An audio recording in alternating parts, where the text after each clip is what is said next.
श्री स्वामी समर्थ, श्री गुरुदेव दत्त. चला पुन्हा आपण निघालेलो आहोत तीर्थयात्रेला. श्री दत्तक्षेत्र म्हणून जगविख्यात असलेल्या माणगावला परमहंस परिव्राजकाचार्य श्रीमद वासुदेवानंद सरस्वती टेंबेस्वामी महाराज यांच्या जन्मस्थानी अर्थात सावंतवाडीजवळ असलेल्या श्री क्षेत्र माणगाव येथे दर्शनाला. खूप वर्षापासूनची इच्छा होती. मी या स्थानाला 2 ते 3 वेळेस जाऊन आले आहे, पण माझ्या आईला या स्थानाला कधी जायला मिळाले नाही. त्यामुळे आईला घेऊन आम्ही या ठिकाणी दर्शनाला जात आहोत. हे पहा, निसर्गाचा अनोखा असा नजारा. हे आहे आंबोली घाटातील नयनरम्य असं दृश्य. आंबोली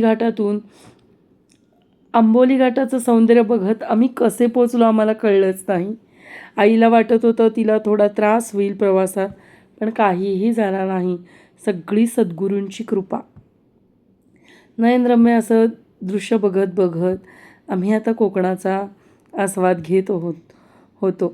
वाटेत आम्हाला कोकणमेवा, रानमेवा हातात घेऊन उभी असलेली अनेक मंडळी दिसली. त्यांच्या हातात, काहींच्या हातात करवंद होती, काहींच्या हातात काजू होते, काहींच्या हातात आंबे होते. अशा प्रकारे विविध वस्तू घेऊन, ते खाण्याच्या वस्तू घेऊन लोक उभे होते. प्रवासाचा वेग चालू होता. आम्ही सावंतवाडी गावात गेलो नाही. सावंतवाडीला बायपास आम्ही माणगावला चाललेलो आहे. माणगावच्या फाट्याजवळ बस थांबती आणि तेथून ऑटोने तुम्ही मंदिरात जाऊ शकता. एकदम कोकणात निसर्गाच्या सान्निध्यात डोंगर दऱ्यांमध्ये वसलेलं हे श्री क्षेत्र माणगाव आहे. ही माणगावची कमान आहे.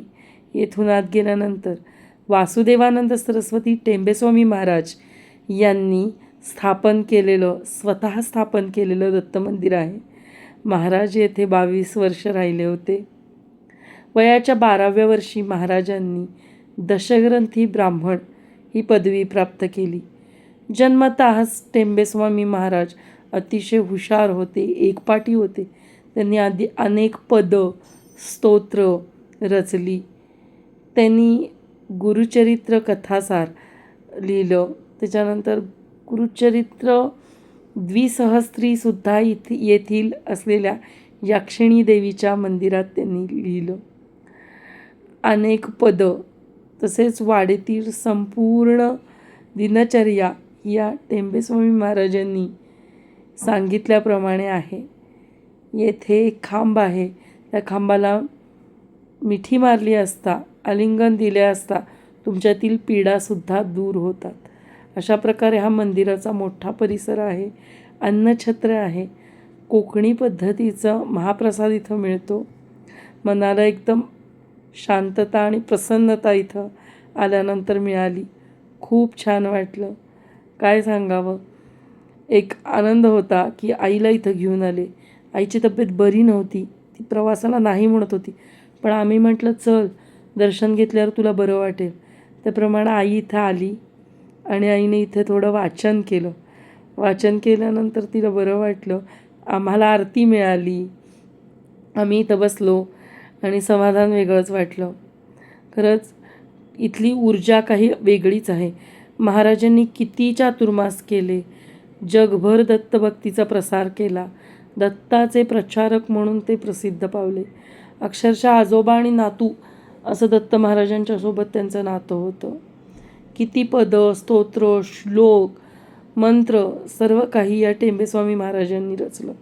एक प्रकारे महाराजांचे असंख्य दत्तभक्तांवरती अनंत उपकार आहेत की त्यांनी आपल्याला जे एवढी मोठी प्रभावी स्तोत्र दिली.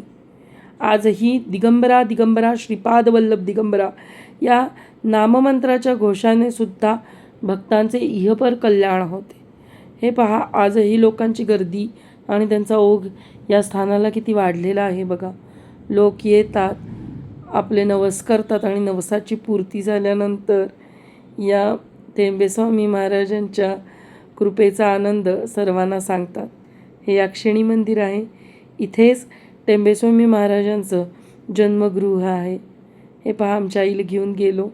तिलाही खूप छान वाटलं. आम्हालाही खूप छान वाटलं. हा ब्लॉग कसा वाटला ते मला नक्की सांगा.